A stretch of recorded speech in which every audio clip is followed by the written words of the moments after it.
Turma, simbora, 8 de maio de 2023, começando a primeira edição da semana do nosso Minuto Geográfico, 6 horas da manhã, 6 horas e 33 minutos, pelo fuso horário de Brasília, ao vivo aqui no Instagram. Lembrando a vocês que esse vídeo fica guardado por um certo tempo, tanto aqui no Instagram quanto também no nosso canal do YouTube. Vamos entrando, aproveitando esse início aí de semana, esse início de manhã, para manter vocês atualizados, trazer conhecimento aqui de qualidade. Beleza, turma? Vão mandando aí para os amigos, aperta no aviãozinho, avisa ao pessoal que nós estamos ao vivo e lembrem que sempre a gente segue essa programação, 6h30 da manhã, toda segunda, toda sexta-feira, exceto quando houver algum fato extraordinário. Mas em princípio 6h30 da manhã nesse horário, beleza? Beleza, turma? Grande Bruno, tô doido pra ir em Barcelona, viu? Grande abraço, meu irmão. Simbora. Pessoal, seguinte, deixa eu começar a discussão aqui com vocês, que eu considero que é bem interessante. A gente quando fala de América Latina, principalmente aqui, não só América Latina, mas pegando um subconjunto da América Latina, eu vou tirar os comentários para que vocês possam se concentrar. Quando a gente fala de América Latina e quando pegamos o subconjunto, que a gente chama de América do Sul, falamos muito sobre a questão de previsibilidade. Grupos políticos, disputas, feridas não cicatrizadas e por aí vai. E a gente percebe que tanto a América Latina quanto a América do Sul, que é o seu subconjunto geográfico, a América Latina é um todo, com exceção dos Estados Unidos e Canadá, a América do Sul, essa parte, obviamente, mais ao sul, a gente fala de ondas políticas, tendências políticas, tanto para o espectro da esquerda quanto para a direita. E aí o que acontece? Há alguns anos atrás, presta bem atenção, há alguns anos atrás, começou uma movimentação dentro do Chile. Não sei se alguém aqui já teve a oportunidade de conhecer o Chile, mas o Chile, se você parar para analisar, é um país que, para o padrão da América Latina, tem bons indicadores sociais. Eu tive a oportunidade de visitar o Chile acho que 2 vezes e, bem, se a gente compara o Chile com a vizinhança, o Chile tem aí suas vantagens do ponto de vista econômico e principalmente social. Mas não é um país exemplo. Longe disso, não é um país exemplo, não é um país central. Mas aí, voltando, há alguns anos começaram no Chile movimentos para mudar a constituição do país. E você deve entender que mudar a constituição de um país não é como mudar de cueca ou calcinha, não é mudar de roupa. Mudar a Constituição é algo muito sério, é algo muito complexo, é algo que exige tempo, energia e principalmente responsabilidade das pessoas que estão envolvidas naquele processo. Protestos começaram no Chile vinculados à passagem, o preço das passagens. Não sei se vocês devem lembrar aqui de 2013. 2013, basicamente há 10 anos atrás, o Brasil foi tomado por uma série de protestos de rua, protestos que começaram naquele contexto em relação ao preço das passagens, notadamente o aumento das passagens de ônibus e por aí vai.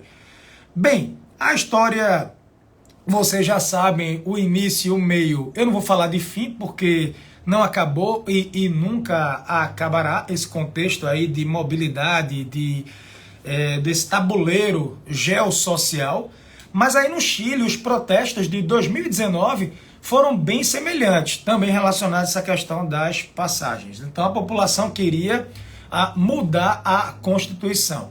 Em paralelo a isso, elegeram um presidente de esquerda, um cara jovem. Na época os mercados sacudiram, porque o discurso dele era um discurso muito enérgico, era um discurso, para alguns pontos, extremista, tá?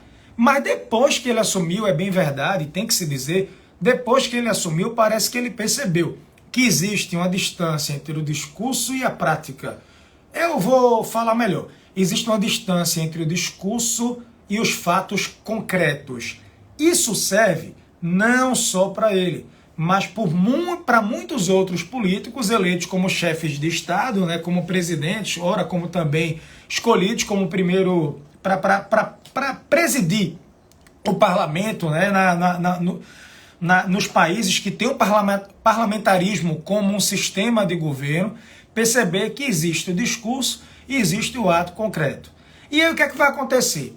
Conseguiram formar na época um grupo de trabalho, 150 pessoas para escrever uma nova Constituição. A maioria não tinha sequer experiência.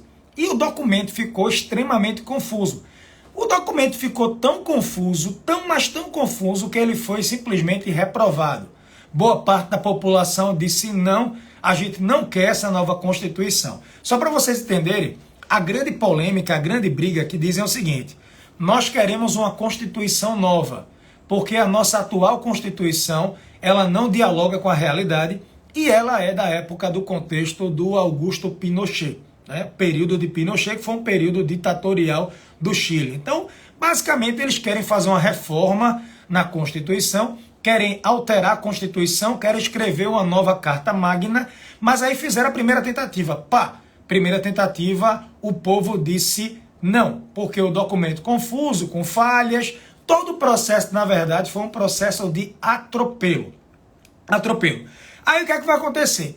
Agora estão tentando formar um novo grupo, pela segunda vez, um novo grupo para escrever a Constituição, para escrever a nova Constituição. Só que o resultado saiu e o resultado mostra uma derrota do Boric, que é o atual presidente do país e é um cara que se declara, e de fato ele é um cara de esquerda, tá? E se você olhar a composição do grupo de trabalho que vai elaborar que vai fazer escrever essa Carta Magna, ou levar essa proposta da nova Carta Magna, a grande maioria tem ligações com a direita do país. Direita do país, tá? Então, o que é que vai acontecer aqui? Eu estava vendo a quantidade de cadeiras, só para mostrar para vocês, somando as listas, a direita, ela conseguiu alcançar uma maioria total, maioria absoluta. 33 cadeiras. 33 cadeiras para a direita. Só para vocês terem uma noção, são 31 cadeiras necessárias, 31 pessoas do grupo de trabalho necessárias para aprovar mudanças.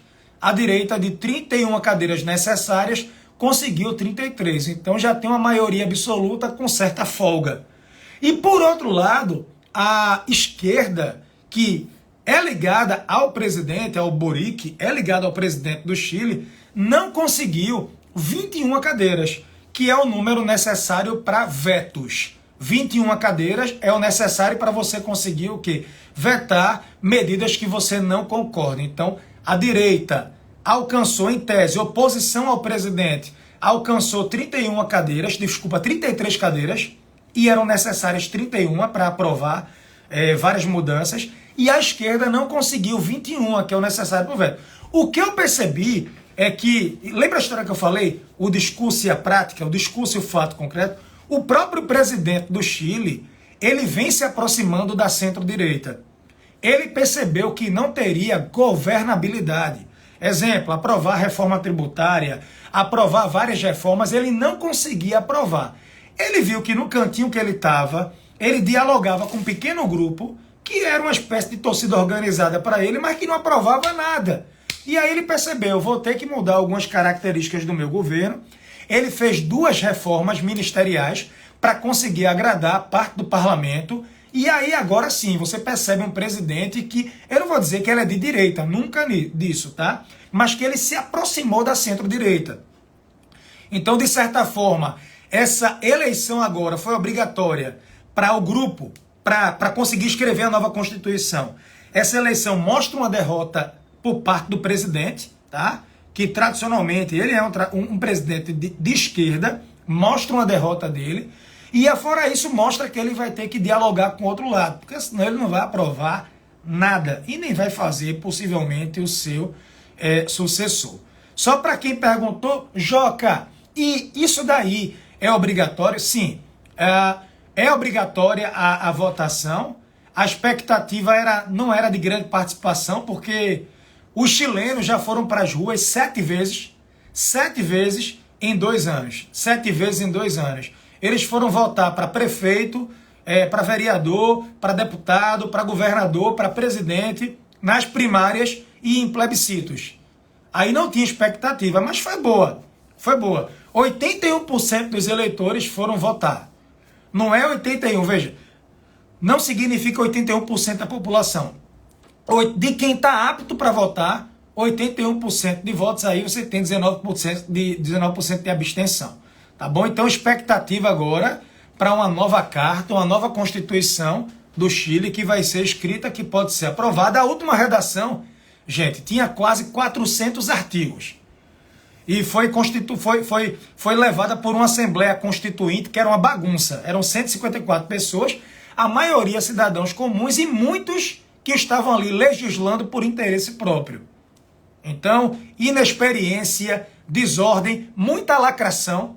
Essa última tentativa de Constituição no Chile foi assim, um espetáculo de lacração, cada qual jogando com seus 10% de torcida organizada, jogando para o seu públicozinho ali, e assim, foi terrível. Aí agora querem criar um grupo de trabalho mais sério. Sinceramente, não dá para dizer que vai ser um grupo experiente e sério.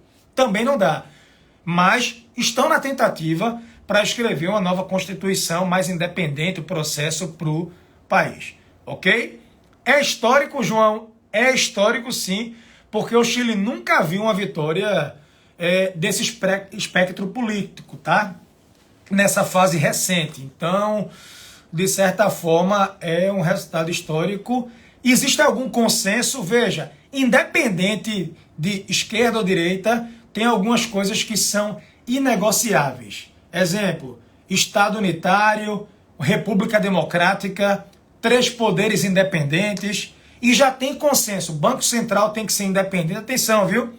Atenção, esquerda e direita concordaram no Chile. Banco Central tem que ser independente. E tem que ser independente, tá? Justiça Eleitoral tem que ser independente. Ministério Público e Controladoria também são independentes.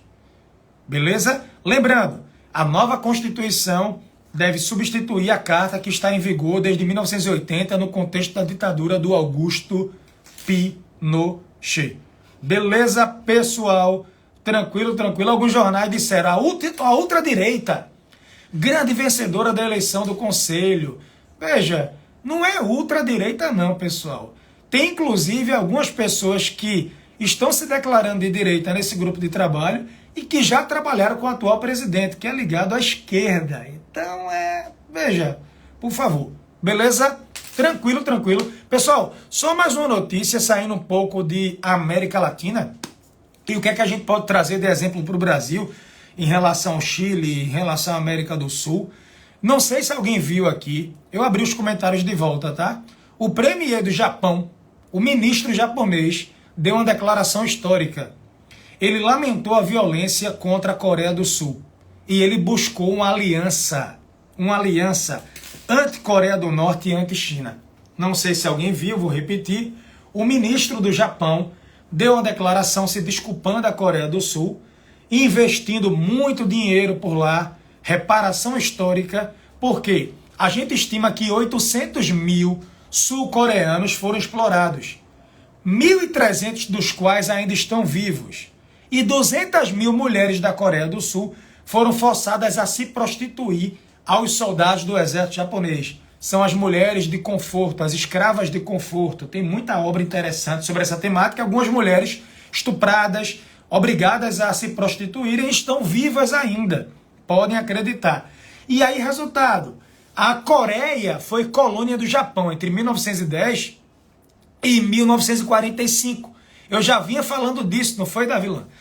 Semana passada eu já falava disso. Coreia foi colônia do Japão entre 1910 e 1945. A Coreia não era nem dividida. Não era nem Coreia do Norte e Coreia do Sul, era Coreia, Península Coreana. Quando a Coreia se liberta, você tem a Guerra das Coreias, uma proxy by war, uma guerra por procuração. Coreia do Norte, o Norte apoiado pela União Soviética e China, a Coreia do Sul apoiada pelos britânicos, americanos. Também houve a divisão das Coreias. Para resumir, coreanos e japoneses não se dão. Coreia diz que boa parte da desgraça que aconteceu por lá é culpa do Japão, porque o Japão colonizou a Coreia por décadas. Só que agora Coreia e Japão estão buscando uma aliança anti-China, anti-Coreia do Norte. Anti-China, anti-Coreia do Norte. Para vocês terem a ideia, no ano passado, 2022, Tóquio anunciou o maior reforço em seu orçamento militar desde a Segunda Guerra. O Japão nunca investiu tanto em militarismo como investiu em 2022. 320 bi. 320 bi de dólares. O Japão está se preparando para um conflito com a China. China e Japão não se gostam.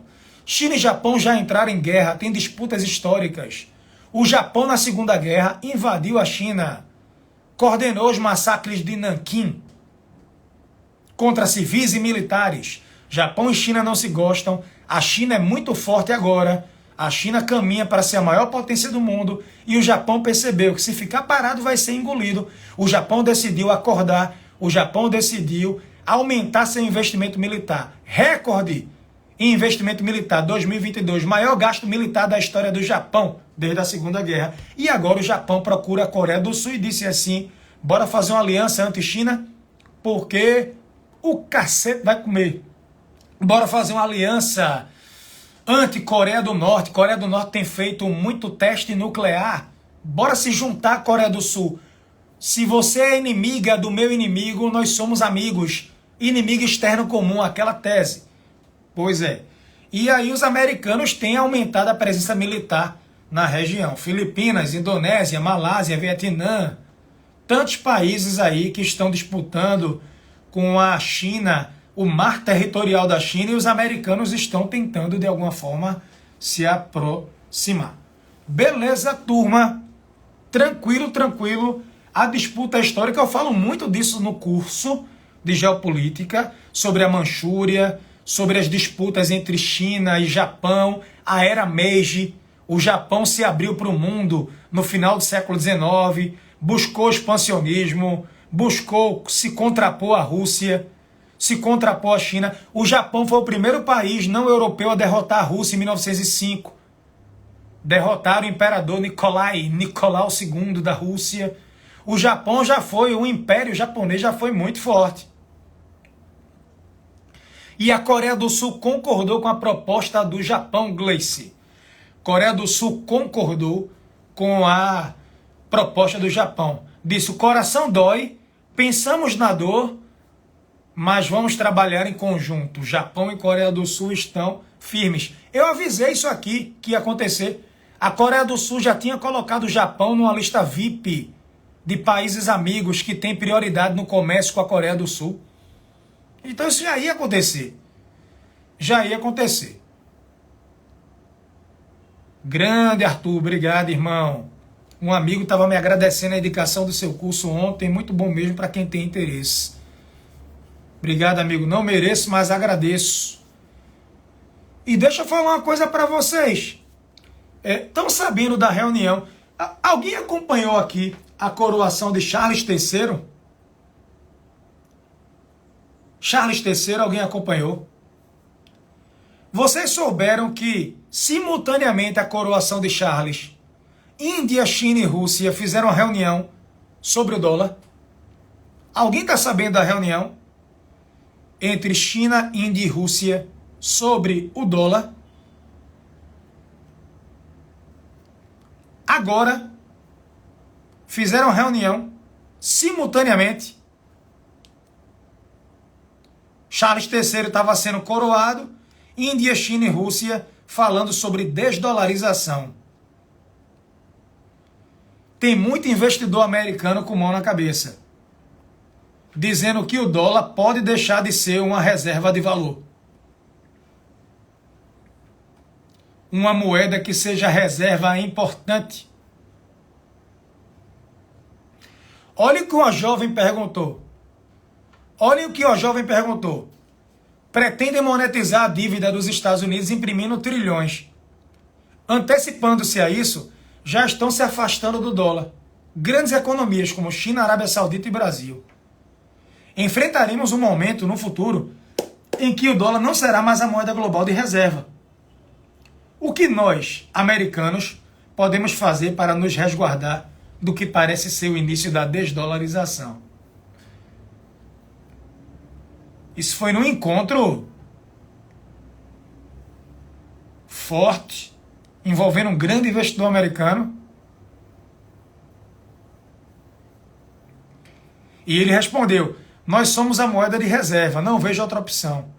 Mas ninguém sabe até onde isso pode ir, antes que saia do controle. Devemos ter muito cuidado.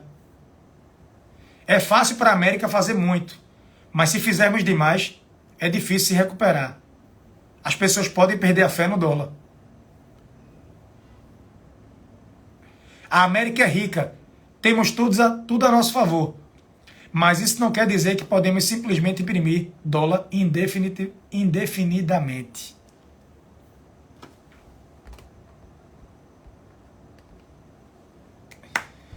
Adeus, pensem sobre isso.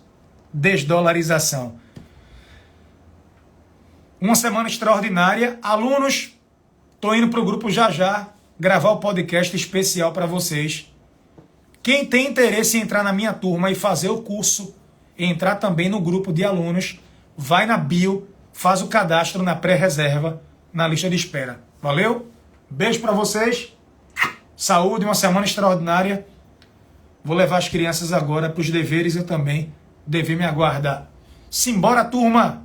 Paz de Cristo, uma semana maravilhosa. Valeu! Compartilhem!